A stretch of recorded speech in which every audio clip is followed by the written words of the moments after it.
So the purpose of this video is to conduct a close read on a story. So good morning, Jaden. Today we're going to read Chicks and Salsa. So what do you think this book is going to be about based on what the cover looks like? Chicks dancing. Alright, so the chicks will be dancing? What about the salsa part? Is that because you think salsa is a dance? Oh, I see. So do you think the chicks look like they're dancing on the cover? Alright, let's look at the back. The chickens are tired of eating the same thing every day, and the rooster knows only one thing can stop their grumbling: a fiesta. So what do you think? They're gonna have a party. A party? Because fiesta means what? A party. Party. So who do you think will have a party? The chicken and the other animals. Right. There were grumblings in the henhouse of Nuthatcher Farm. The chickens were tired of chicken feed. The rooster took it upon himself to solve this problem. So the chickens are tired of chicken feed. What does that mean? Chicken seeds. Yep, so maybe they're tired of their food. Do you ever eat something so much that you get sick of it? So maybe that's how they're feeling. Mrs. Nuthatcher, the farmer's wife, has started watching cooking shows in the afternoons. The rooster was perched on a fence post outside the farmhouse window when he discovered the solution to his problem.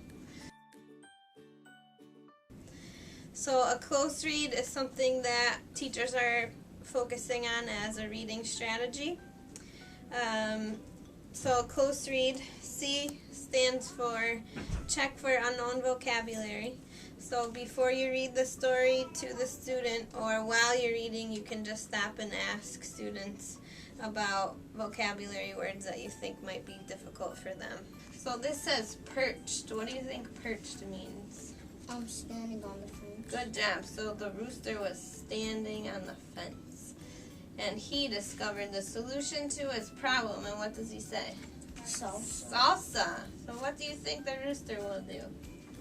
Try and get her to make salsa. Oh, so maybe he'll ask Mrs. Nuthatcher to make salsa?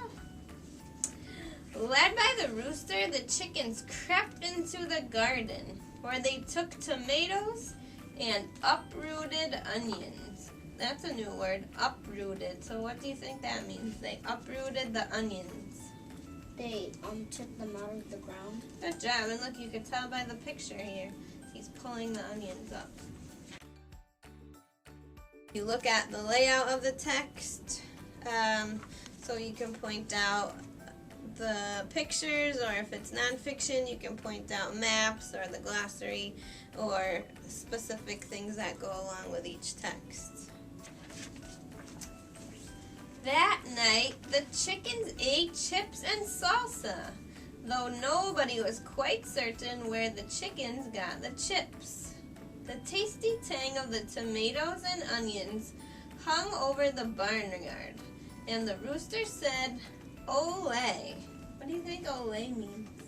Dance. So maybe he's doing like a silly little dance there. Does he look, how does his mood look?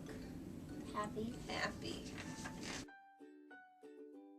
And then you can observe the perspective of the author, so you can ask maybe what the lesson the author was trying to teach, or is the author trying to make the book funny?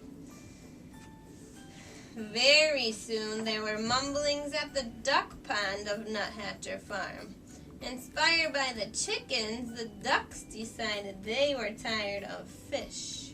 With the rooster's encouragement, the ducks dipped into the garden, where they selected cilantro and gathered garlic.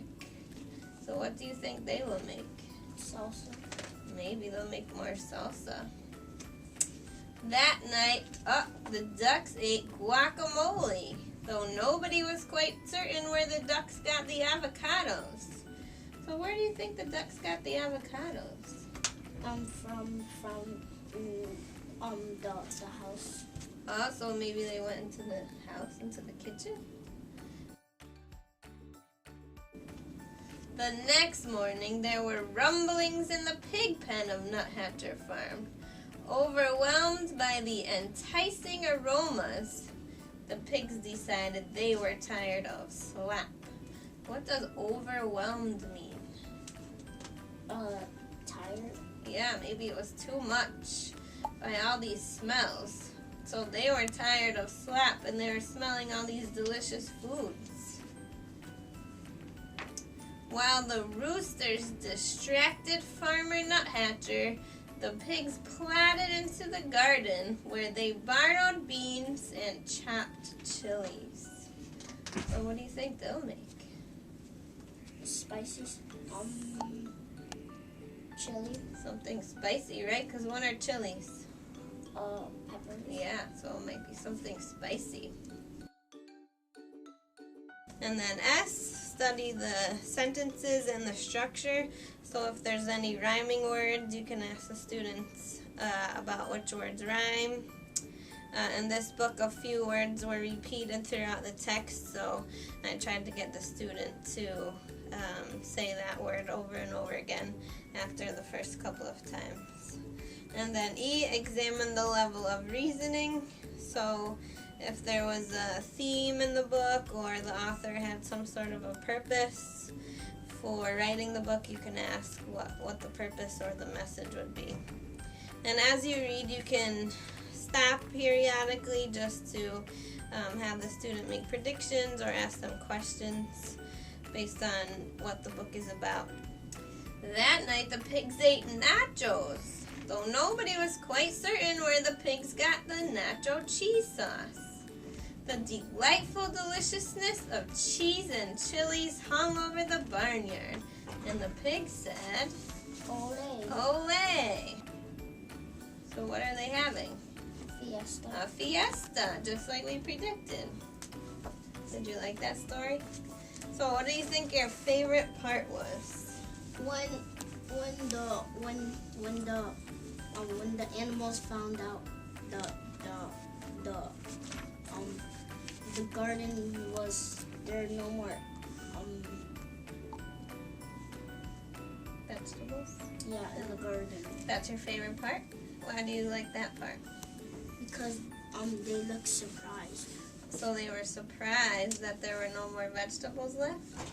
So do you think, is this story fiction or nonfiction? Fiction. Fiction. Why is this story fiction? Because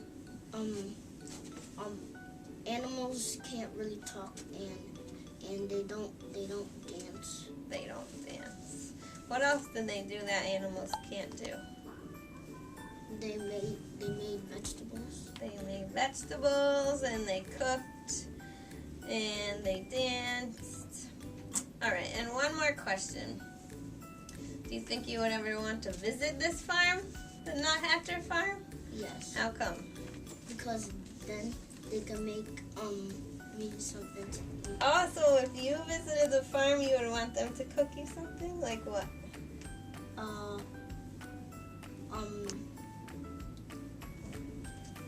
What is that called again? The chips that you do with the salsa. Chips and salsa? Or guacamole? Or tamales? Nachos? Enchiladas? Nachos and cheese. Oh, that would be good, right? Alright. Well, thank you for reading with me today.